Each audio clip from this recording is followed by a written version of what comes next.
हरे कृष्ण। ओम ज्ञानतिमिरन्धस्य ज्ञानाञ्जनशलाकया चक्षुरुन्मीलितं येन तस्मै श्रीगुरुवे नमः। श्रीचैतन्यमनोभीष्टं स्थापितं येन भूतले स्वयं रूपः कदा मह्यं ददाति स्वपदान्तिकम्।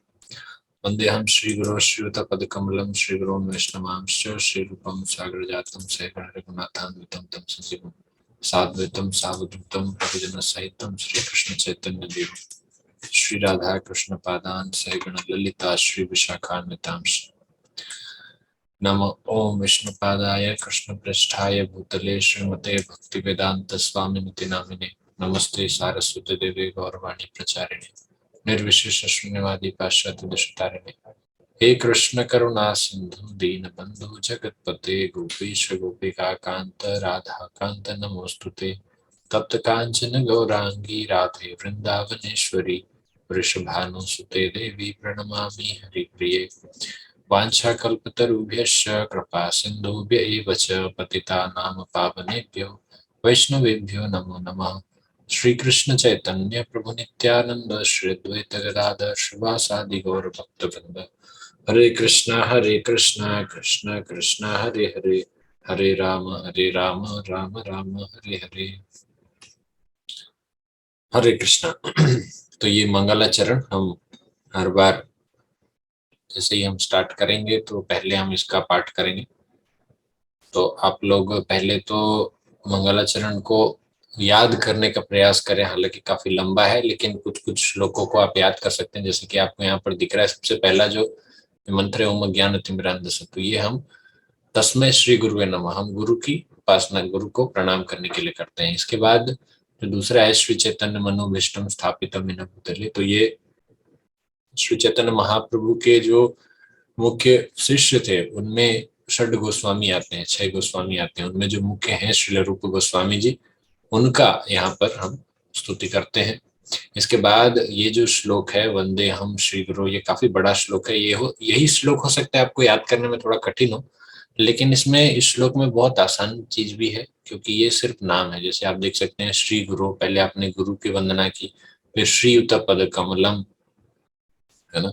तो यहाँ पर आप उनके चरण कमल की, दोनों चरण कमल की प्रार्थना कर रहे हैं, उनकी स्तुति कर रहे हैं। श्री गुरु मतलब और भी जितने गुरु हैं, वैष्णवांश जितने वैष्णव हैं, श्री रूप सागर जातम, तो जितने जो गोस्वामी हैं, रूप गोस्वामी जी, सनातन गोस्वामी जी, यहाँ पर सगण रघुनाथान्वितम, तो रघुनाथ मतलब ये षड गोस्वामी जी के आप इसमें के करे कर सकते हैं। फिर अद्वैताचार्य, उसके बाद नित्यानंद प्रभु, उसके बाद फिर चैतन्य महाप्रभु, फिर अंत में राधा कृष्ण एवं ललिता विशाखा, इन सबको हम प्रणाम करें।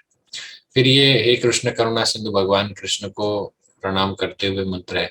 फिर तप्त कांचन गौरांगी, ये राधा रानी जी का मंत्र है। वांछा कल्पतरुभ्यश्च, ये वैष्णव का प्रणाम मंत्र है। फिर इसके बाद श्री कृष्ण चैतन्य प्रभु नित्यानंद, ये पंचतत्व प्रणाम मंत्र है। और अंत में हरे कृष्ण महामंत्र है। तो प्रयास कर सकते हैं कि हम एक एक श्लोक को एक एक बीट में हम याद करें।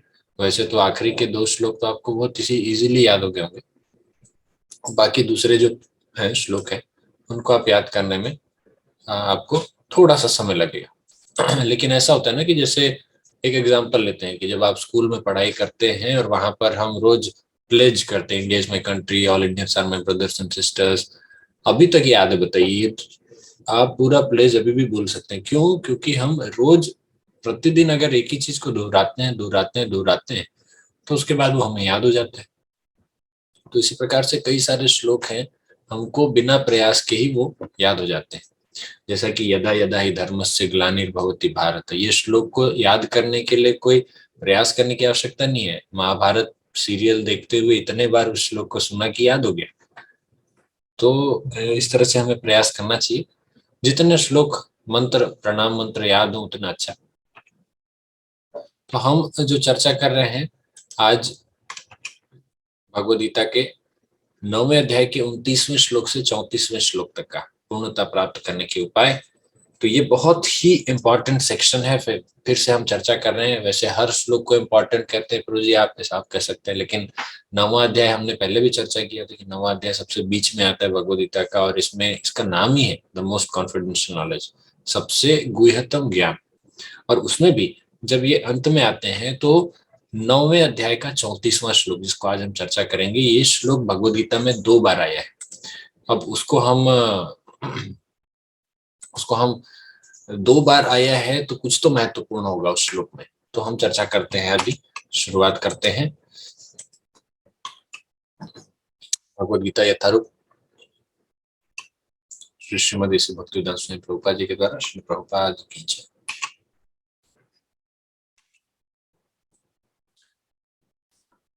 तो अभी जो श्लोक चल रहा है 9वें अध्याय का 29वां श्लोक, ये किस फ्लो में अभी तक हुआ है?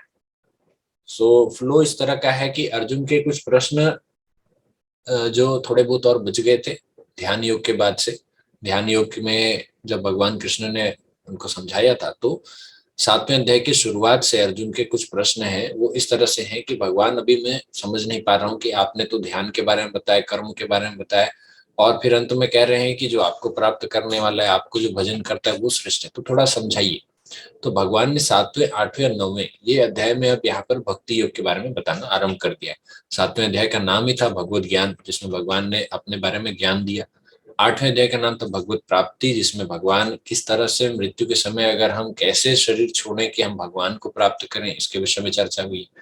अब इसके बाद जब भक्त यहाँ तक, इसके बाद 9वें अध्याय में जब पहुंचता है, तो भगवान यहाँ पर सबसे सीक्रेट जो नॉलेज है अपने विषय में बता रहे हैं, वो है भक्ति का ज्ञान। तो अभी तक हमने कौन से मुख्य श्लोकों की चर्चा की है, जस्ट एक उदाहरण के रूप में भी अगर लेते हैं, तो अभी अभी हमने 26वें 27वें श्लोक में हमने चर्चा किया था। इससे पहले एक और श्लोक था जिसमें मैं श्लोक भी बताऊंगा आपको। एक श्लोक पहले तो आया, अनन्या चिंतयन्तु माम ये जना परिपासते तेषां नित्याभियुक्तानां योगक्षेमं वहाम्यहम्। भगवान इस श्लोक के माध्यम से भक्ति करने वालों को एश्योरिटी दे रहे हैं, कह रहे हैं कि चिंता करने की आवश्यकता नहीं है किसी भी प्रकार से। अगर कोई भक्ति में थोड़ा भी आगे बढ़ता है तो जो उसकी कमी है वो मैं पूरी कर देता हूँ, और जो उसने अचीव किया है उसको मैं सुरक्षित रखता हूँ। तो दोनों तरीके से भगवान प्रोटेक्ट करते हैं अपने भक्तों को। 26वें और 27वें श्लोक में बहुत इंपॉर्टेंट जो मैं अभी अभी कह रहा था, तो 26वां श्लोक था, पत्रम पुष्पम फलम तोयम यो मे भक्त्या प्रयच्छति। सबसे आसान रूप से भगवान की भक्ति कैसे करें भगवान ने इसमें बताया। वो कहते हैं कि पत्ता, फल, फूल या थोड़ा पानी, इतना ही अगर मुझे प्रेम से श्रद्धा पूर्वक कोई ऑफर करता है तो उसे मैं ग्रहण कर लेता हूँ। मुझे कोई बहुत लड्डू पेड़ा छप्पन भोग खाने की इच्छा नहीं है। तो भगवान यहाँ पर साफ तौर पर कहते हैं कि किसी प्रकार के ऐश्वर्य, किसी प्रकार के बड़ा से बड़ा भेंट चढ़ाने की आवश्यकता नहीं है। छोटी चीजों से भगवान प्रसन्न हो सकते हैं अगर वो श्रद्धा पूर्वक भगवान को अर्पित की जाए। तो कहने का भाव यह है कि सबसे इंपॉर्टेंट चीज, इन सभी सबसे इंपॉर्टेंट इंग्रेडिएंट क्या हो जाता है, आप जो भी भगवान को ऑफर कर रहे हैं, तो सबसे इंपॉर्टेंट इंग्रेडिएंट है वो है श्रद्धा एवं प्रेम। तो प्रेम से अगर हम भगवान को भक्ति भावपूर्ण अगर हम भगवान को ऑफर करते हैं तो वो स्वीकार हो जाता है भगवान को। 27वां श्लोक इसी को थोड़ा सा और आगे करके, यत् करोसि यद् स्नासि यज्जु होसि ददासि यत् तपस्यसि कौन्तेय तत् कुरुष्व मदर्पणम्। भगवान कहते हैं कि जो कुछ भी करते हो, एक तो एग्जाम्पल दिया उन्होंने 26वें श्लोक में कि भाई पत्ता, फल, फूल और पानी ये मैं स्वीकार करता हूँ, ये तो एक एग्जाम्पल था। 27वें श्लोक में उसको डिटेल में कहते हैं कि जो कुछ भी खाते हो, जो कुछ भी करते हो, जो कुछ भी तपस्या आप करते हैं, जो कुछ भी आप करते हैं ना, वो आप मुझे अर्पित करते हुए करो। तो इस तरीके से हम भगवान की भक्ति कर सकते हैं। मतलब करना कुछ भी ऐसा नहीं कि हमें कुछ छोड़ना है, सब कुछ तो वही रहेगा, बस करने से पहले भगवान को अर्पित करना है। तो यही फॉर्मूला है भगवान की भक्ति का। डिटेलिंग आएगा जो कि हम अभी समझेंगे। तो ये जो श्लोक है, समो अहम सर्वभूतेषु न मे द्वेष्यो अस्ति न प्रियः ये भजन्ति तु माम भक्त्या मयि ते तेषु चाप्यः।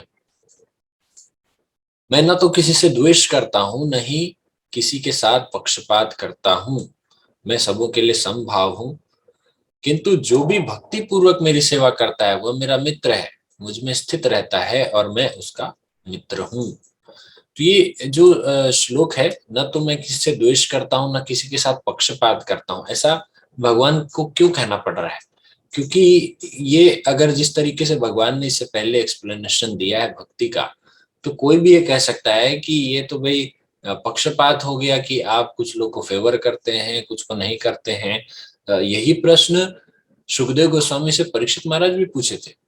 भागवतम में ये प्रश्न आता है 7वें स्कंद में कि परीक्षित महाराज कहते हैं कि भगवान क्या पक्षपात तो नहीं करते ना भक्तों के साथ।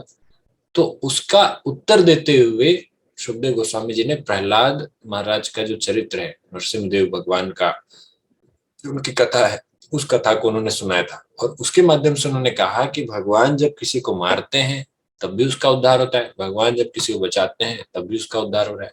तो भगवान का मारना और बचाना दोनों एक ही है।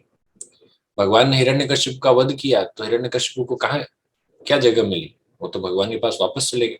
और भगवान अगर किसी को बचाते हैं जैसे प्रहलाद महाराज को, वो भी उनके धाम में। तो जो मरा वो भी धाम में, जो बचा वो भी धाम में। तो किस प्रकार का पक्षपात। तो भगवान इसीलिए यहाँ पर कह रहे हैं कि मैं न तो किसी से द्वेष करता हूँ न पक्षपात करता हूँ, हाँ लेकिन जो भक्ति भाव मेरी सेवा करता है, भक्ति भाव पूर्वक मेरा मित्र है, तो थोड़ा सा एक्स्ट्रा कंसेशन देते हैं। इसको पक्षपात नहीं कहते। ये तो आप भी करेंगे किसी के साथ भी।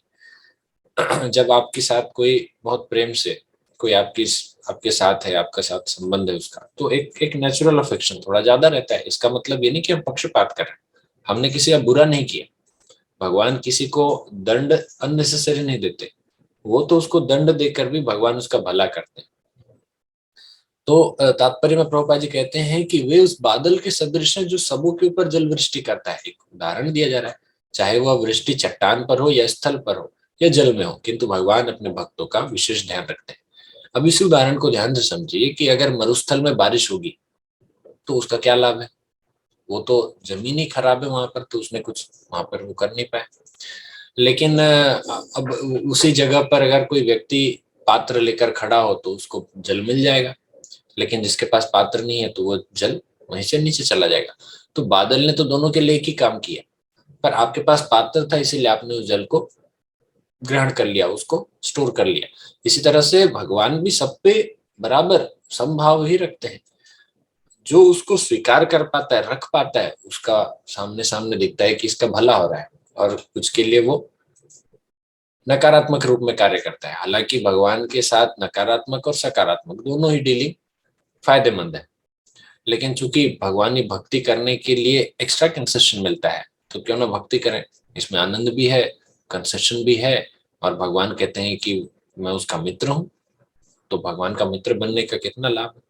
तो भगवान अपने भक्तों का विशेष ध्यान रखते हैं। तो हमको भी अगर भगवान का विशेष ध्यान चाहिए तो हमको भगवान की भक्ति करनी पड़ेगी।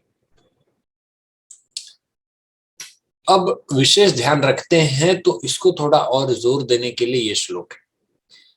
अपि चेत्सु दुराचारो भजते माम अन्य भाग साधुरेव समन्तव्य सम्यक व्यवसितो हिस्सा।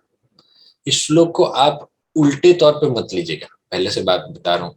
ये श्लोक को जब हम सुनेंगे बिना किसी गाइडेंस के, बिना किताब के, अगर इस श्लोक को कोई पढ़ेगा, इसका सिर्फ अनुवाद पढ़ेगा, आप अनुवाद अभी दिख रहा होगा, आप सिर्फ इसका अनुवाद पढ़ेंगे तो आप भटक सकते हैं कि भगवान कैसे ऐसा कैसे करते हैं भगवान, ये कैसी बात हुई। तो अनुवाद पढ़ते हैं। यदि कोई जघन्य से जघन्य कर्म करता है किंतु यदि वह भक्ति में रत रहता है तो उसे साधु मानना चाहिए, क्योंकि वह अपने संकल्प में अडिग रहता है। अच्छा, मतलब मैं कोई भी गलत काम करूं लेकिन भक्ति करते रहूं तो मैं साधु हूं। तो इसको हम जब तात्पर्य पढ़ेंगे तब प्रभुपाद जी वहां पर विशेष रूप से उसका एक्सप्लेनेशन देते हैं। आप तात्पर्य पढ़ेंगे तो बहुत अच्छे क्लियर होगा। कहने का भाव यह है कि किसी ने अगर जघन्य से जघन्य कर्म कर दिया, अगर उससे गलती हो गई, फिर भी अगर उस चीज को भूल कर वो भक्ति में रत रहता है, वो लगा हुआ है भक्ति में, तो उसे साधु मानना चाहिए। ये नहीं कि आज मैंने कुछ गलत काम किया, फिर मैं चैंटिंग कर लिया, 16 माला तो किया प्रभु जी, अगले दिन फिर मैंने गलत काम किया, फिर माला किया, तो ये तो एक अपराध हो जाएगा। भगवान नाम का हम जब जप करते हैं तो इसके लिए एक अपराध होता है, जो कि 7वां अपराध ये है कि भगवान के नाम के बल पर पाप करना। ये तो एक अपराध है कि मैं भगवान का नाम जप कर रहा हूं इसलिए मैं पाप कर सकता हूँ। तो ये एक अपराध हो गया, तो हमको तो इस अपराध से बचना चाहिए। तो भगवान किसके बारे में ऐसा कह रहे हैं। भगवान कह रहे हैं कि कई बार ऐसा हो सकता है कि कोई भक्त भटक जाए रास्ते से और बहुत गलत कर्म भी करे। कई एक उदाहरण है, कई उदाहरण है। अब इसमें हम एक उदाहरण ले सकते हैं, जैसे रत्नाकर डाकू थे, वो तो बहुत बड़े डाकू थे, लेकिन फिर जब वो भक्त बने तो उसके बाद वो वाल्मीकि ऋषि भी बने। लेकिन क्योंकि उन्होंने उस चीज को फिर छोड़ दिया, उन्हें पश्चाताप हुआ और वो भक्ति के मार्ग में आगे बढ़ गए, तो वो साधु बन गए। आज वाल्मीकि ऋषि का अगर नाम कोई लेता है तो उनको रामायण के लिए याद करते हैं, न कि उन्होंने पहले कोई हत्या किया, चोर थे, ये सब कोई नहीं सोचता। इसी प्रकार से आप अगर दूसरे भक्तों की भी बात करें, एक उदाहरण आता है, मृगारी नाम का एक शिकारी था। वो शिकारी बहुत ही आपराधिक था, खूंखार था, और उसको जानवरों को आधा अधमरा मारने में बड़ा आनंद आता था। तो नारद मुनि जी एक बार मिले, नारद मुनि जी ने कहा कि भाई मेरा एक सजेशन है कि आप इसको आधा मत मारो, पूरा मार दो। तो पूरा मार दोगे तो कम दर्द होगा उसको, तो इस तरीके से उसको कहा। खैर मृगारी को शंका हुई कि पूरा क्यों, आधा क्यों नहीं, मारना तो मारना हुआ। तो नारद मुनि जी उसको समझाते हैं। बाद में जब वो भक्त बन जाता है तो ऐसा भक्त बनता है कि फिर वो एक चींटी को भी मारने में उसे कठिनाई आती है, वो एक चींटी को भी नुकसान नहीं पहुंचाता। तो इस तरह से अगर कोई जघन्य से जघन्य कर्म जिसने किया हो, कोई बात आपने कर दिया, अगर आपको रियलाइजेशन हो गया, आपको पश्चाताप हो रहा है और अब जाकर आप वापस भक्ति में लगे रहना चाहते हैं, या तो एक दूसरा भी उदाहरण ले सकते हैं कि आप बहुत बड़े भक्त हैं लेकिन फिर किसी कारण से आप भटक गए, पर फिर से अगर आप भक्ति में रत हो गए, लग गए, आपने अपने मन को लगा लिया, तो उस व्यक्ति को साधु मानना चाहिए। साधु के पिछले चरित्र को देखकर उसको उसकी निंदा नहीं करनी चाहिए। एक बहुत सुंदर सा कोट है इंग्लिश में, आप इसको याद कर सकते हैं कि every saint has a past, every sinner has a future. मतलब हर साधु का एक भूतकाल, एक अतीत होता है। उस अतीत में नहीं जाना चाहिए, वर्तमान में वो क्या है वो देखना चाहिए। और हर पापी का एक भविष्य भी होगा, इसीलिए घृणा किसी से नहीं करनी चाहिए। आज वो पापी है, कोई बात नहीं, भविष्य में वो साधु बन भी सकता है, तो ठीक है, उसको तो, उसके बारे में तो हम बात नहीं कर रहे हैं। हम बात कर रहे हैं एक साधु की जिसका अतीत हो सकता है खराब, पर आज वो साधु है। तो ऐसे लोगों को हमें किसी निकृष्ट दृष्टि से नहीं देखना चाहिए। भगवान खुद कह रहे हैं कि उनको साधु कहना चाहिए, साधु मानना चाहिए। तो जैसे काले धब्बों से चांदनी के विस्तार में बाधा नहीं आती, इसी प्रकार साधु पद से भक्त का आकस्मिक पतन उसे निंदनीय नहीं बनाता। आकस्मिक पतन है ना, वो भटक गया, भटक सकता है, इसमें कोई आश्चर्य की बात नहीं है, क्योंकि संसार ऐसा ही है, कभी भटक सकता है। इसलिए भगवान के चरण कमल को पकड़े रहना चाहिए, हमेशा भक्तों का आश्रय लेना चाहिए, नहीं तो भटकाव तो कभी भी संभव है।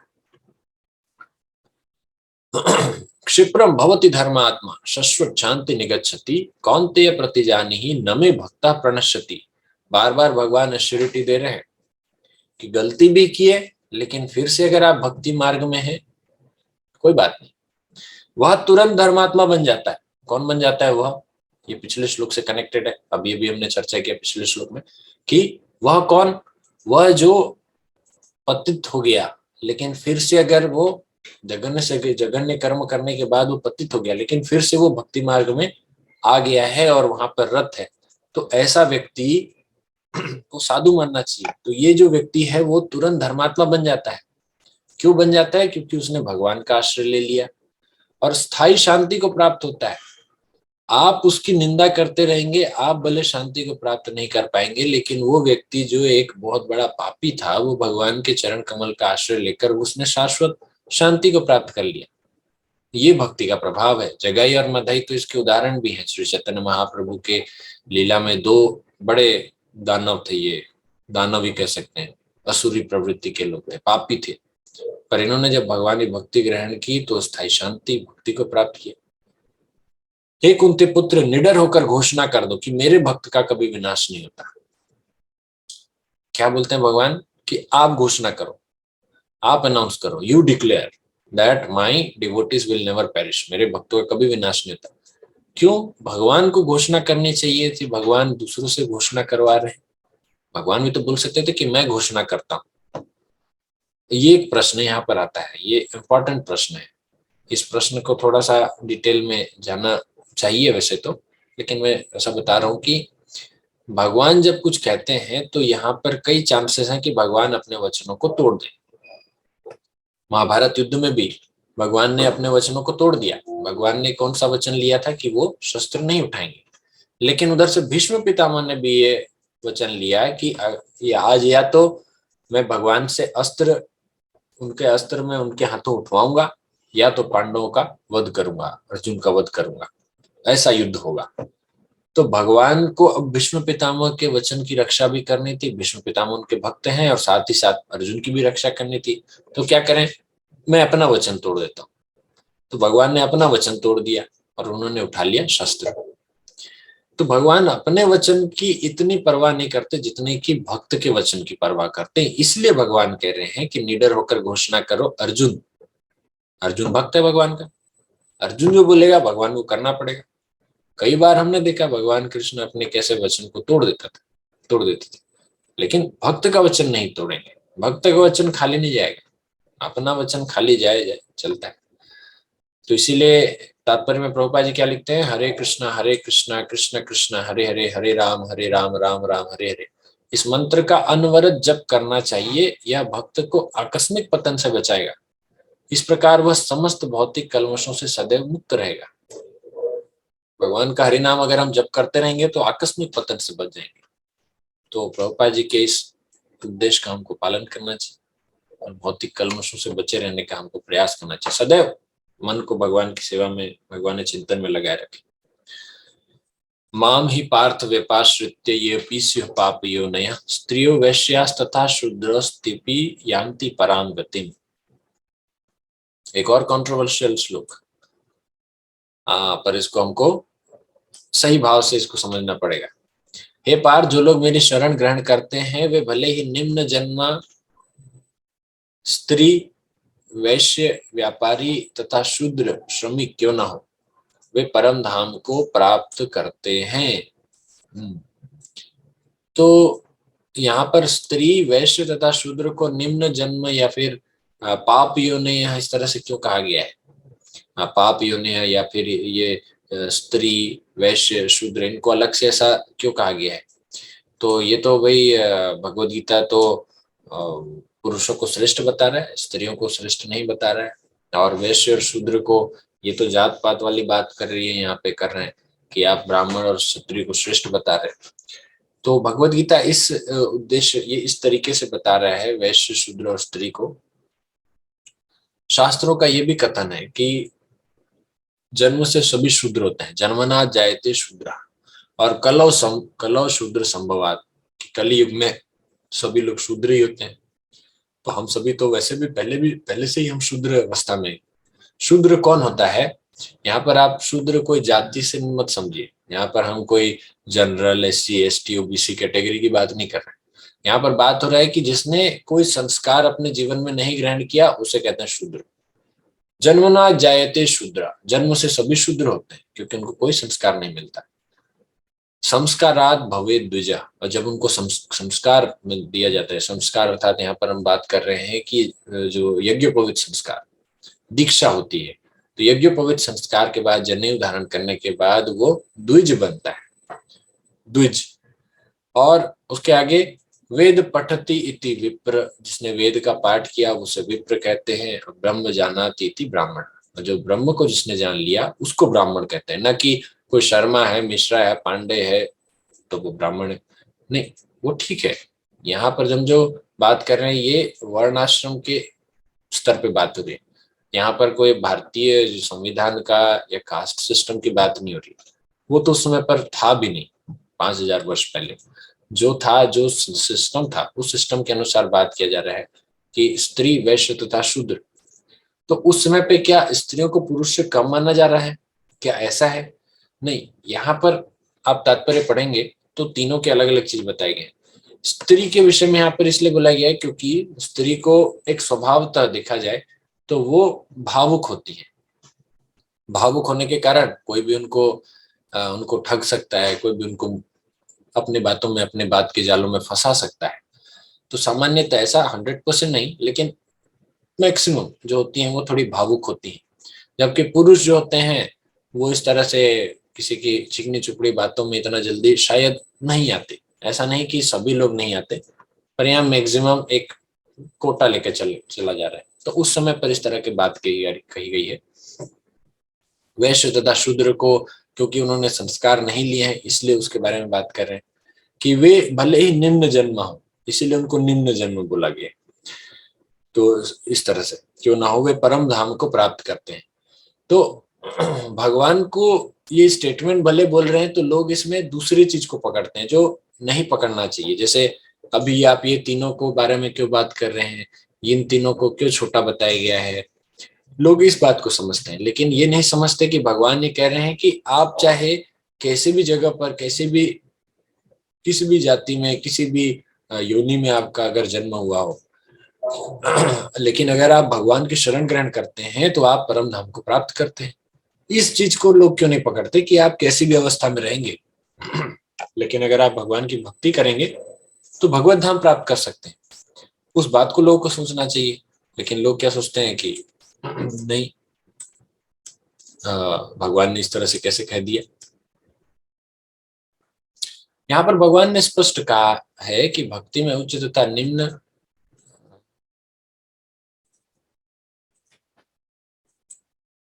जाति के लोगों का भेद नहीं होता। भौतिक जीवन में ऐसा विभाजन होता है, किंतु भगवान की दिव्य भक्ति में लगे व्यक्ति पर यह लागू नहीं होता। सभी परम धाम के अधिकारी। कभी कोई भक्त मंदिर में मिलता है तो क्या आप उससे जाति पूछते हैं? कबीरदास जी भी कहते हैं जाति न पूछो साध की, पूछ लीजिए ज्ञान। तो वहां तो ज्ञान की बात कर रहे हैं, यहाँ तो भक्ति है। जब एक ज्ञानी व्यक्ति से हम जाति नहीं पूछते, हम टीचर से जाति पूछ के उससे शिक्षा ग्रहण नहीं करते, तो एक भक्त से फिर हम जाति पाति का तो बात ही नहीं। और भक्ति में उच्च तथा निम्न जाति होते ही नहीं है, कोई भेदभाव होता ही नहीं। यहाँ तो जो म्लेच्छ है, यवन है, वो भी भक्ति करके भगवान के शुद्ध भक्त बन सकते हैं। तो फिर जो भारत में वर्णाश्रम इस सिस्टम के अनुसार जो चाहे वैश्य हो, शूद्र हो, चांडाल भी क्यों ना हो, वो भी भगवान का भक्त बन सकता है। तो हमें भक्ति की ये महिमा को हम भगवान यहाँ पर प्रदर्शित कर रहे हैं कि भक्ति में कितनी शक्ति है। हमको इस पॉइंट को देखना चाहिए कि वाह, ये तो कितना पावर है भक्ति में कि कोई भी इससे, किसी का भी इससे उद्धार हो सकता है। किम पुनर्ब्राह्मण पुण्य भक्ता राजर्षयस्तथा अनित्यम सुखम लोकम इमं प्राप्य भजस्व मां। फिर धर्मात्मा ब्राह्मणों तथा राजर्षियों के लिए तो कहना ही क्या है। अतः इस क्षणिक दुख में संसार में आ जाने पर मेरी प्रेम भक्ति में अपने आप को लगाओ। तो आज धर्मात्मा ब्राह्मण तो है नहीं, भक्त भगवान की भक्ति करने वाले वो भी बहुत दुर्लभ है। तथा राजर्षि, राजर्षि तो राजा और ऋषि, राजर्षि का अर्थ होता है जो राजा जिसमें ऋषियों के गुण हो उसे राजर्षि कहते हैं। तो अभी तो किसी पॉलिटिशियन, किसी नेता पर हम विश्वास कर नहीं सकते, तो ऐसे कैटेगरी वाले तो लोग तो है ही नहीं फिलहाल। पर अगर कोई है तो उसके लिए तो कहना ही क्या है। अतः इस क्षणिक दुख में संसार में आ जाने पर, भगवान ने इस संसार को 2 बार पहले भी कहा था दुखालयम शाश्वतम, और यहाँ पर भी कह रहे हैं अनित्यम असुखम लोकम। 2 बार इस संसार के विषय में भगवान बता रहे हैं कि ये जो संसार है दुख में भी है और क्षणिक भी है, तो इसलिए सावधान हो जाओ। और यहाँ पर आ जाने पर, अगर आप आ जाते हैं तो मेरी प्रेमा भक्ति में अपने आप को लगाओ, क्योंकि इससे क्या होगा, प्रेमा भक्ति में अगर हम अपने आप को लगाएंगे तो क्या होगा, जैसा पिछले श्लोक में बताया कि वो शाश्वत शांति को प्राप्त करता है। अंतिम श्लोक, और जिसके बारे में हम चर्चा कर रहे थे कि ये श्लोक 2 बार आया है, तो ये श्लोक भगवान ने 2 बार क्यों कहा, याद दिलाने के लिए कि भाई भूल न जाओ आप। मेरे जो भगवद गीता का जो संदेश है, इसका जो एसेंस है, वो एसेंस को मैं 2 बार बताऊंगा। क्या पता आप मिस कर गए तो एक बार। भगवान क्या कहते हैं, मन मना भव मद भक्तो मद्याजी माम नमस्कुरु मामे वैश्यसी युक्तैवम आत्मानं मत्परायण। तो ध्यान से एक शब्द को देख लीजिए, मन मना, अपने मन को मुझ में लगाओ, मन मना। भव मद भक्तो, भव अर्थात बनो, मद भक्तो मेरा भक्त बनो, मद्याजी तो मद ये तो मेरा, और मद्याजी इसका अर्थ होता है कि मेरी पूजा करो। माम नमस्कुरु, माम अर्थात मेरा, नमस्कुरु प्रणाम करो, मुझे प्रणाम करो। तो भगवान कहते हैं अपने मन को मेरे नित्य चिंतन में लगाओ, मेरे भक्त बनो, मुझे नमस्कार करो और मेरी ही पूजा करो। इस प्रकार मुझ में पूर्णतया तल्लीन होने पर तुम निश्चित रूप से मुझको प्राप्त करोगे। इस श्लोक को भगवान 2 बार कहते, क्योंकि भक्ति कितना आसान प्रोसेस है। ये 4 चीज करना है। देखिए सबसे कठिन है, लोग कहते हैं कि 24 घंटे भगवान को हम कैसे याद करेंगे। पहले तो भगवान ही बोलते हैं, मन बना, अपने मन को मुझ में लगाओ, हमेशा मेरा चिंतन करो। अब बड़ा कठिन है, कैसे करेंगे? तो ठीक है, 24 घंटे नहीं कर सकते ना, 2 घंटे जप कर सकते हैं, 16 माला जप कर सकते, तो इसलिए मेरा भक्त बनो। प्रभुपाद जी कहते हैं कि भगवान के भक्त बनने के हम लोग को क्या करना है, तो 16 माला का जप कीजिए, 4 नियम का पालन कीजिए, तो कम से कम भक्त बनो। भगवान बोलते हैं तुमको लगता है भक्त बनना भी कठिन है, तो मेरी पूजा करो, और वो भी नहीं कर सकते तो नमस्कार करो, प्रणाम करो। तो जो जितना कर सकता है उतना करना चाहिए। हालांकि ये कोई एक्सक्यूज नहीं है, यहाँ तो भगवान के भक्त हम सभी बन सकते हैं। मन को सदैव भगवान की सेवा में नहीं लगा सकते, लेकिन हमारे शरीर को तो लगा सकते हैं ना। हम जो भी कार्य कर रहे हैं उस चीज को भगवान को अर्पित करते हुए उसके फल को, उस कार्य को, और विशेष रूप से भगवान के लिए अलग से कुछ समय निकाल कर भगवान की पूजा उपासना करें, कीर्तन भजन करें, ध्यान करें, नाम जप करें, धार्मिक ग्रंथों का अध्ययन करें, सुने भगवान के विषय में, कथाओं के विषय में, भक्तों का गुणगान सुने, प्रसाद ग्रहण करें, तो इससे भगवान की भक्ति हम बड़ी आसानी से कर सकते हैं। इस प्रकार मुझ में पूर्णतया तल्लीन होने पर, व्यक्ति तल्लीन कब होगा? जब उसको उसमें आनंद आएगा। लीन कब होगा? जैसे हम कभी कुछ पढ़ते हैं, बहुत आनंद की चीज है, और बगल में हमें कुछ कहा जा रहा है और हम उसे सुनते भी नहीं है, तो ध्यान इसमें लगा हुआ है। तो इस तरह से तल्लीन हम कब होते हैं? जब उसमें आनंद आता है। तो भक्ति में आनंद कैसे आएगा? जब हम पूरे खुले हृदय से अगर हम उसको स्वीकार करेंगे। जैसे आप कीर्तन में नृत्य करेंगे, जब तक आप खुलकर कीर्तन में नृत्य नहीं करेंगे तब तक आपको वो आनंद नहीं मिलेगा। आप शर्माते रहेंगे, कोई देखेगा मुझे क्या बोलेगा, कोई तो वीडियो बना रहा है, नहीं नहीं नहीं, तो ऐसा नहीं। आप उसमें आनंद ले सकते हैं जब आप अपने आप को पूर्ण रूप से उसमें लगा दें, तो निश्चित रूप से तुम मुझको प्राप्त करोगे। तो ये आज का अंतिम इसका था, पीपीटी था। किसी का प्रश्न? ठीक है, अभी तो फिलहाल अगर आप लोग का प्रश्न होगा तो अगले सेशन में भी आप चर्चा कर सकते हैं, पूछ सकते हैं। Okay, thank you very much. Hare Krishna. Srila Prabhupada की जय, श्रीमद् भगवद गीता की जय। हरे कृष्ण।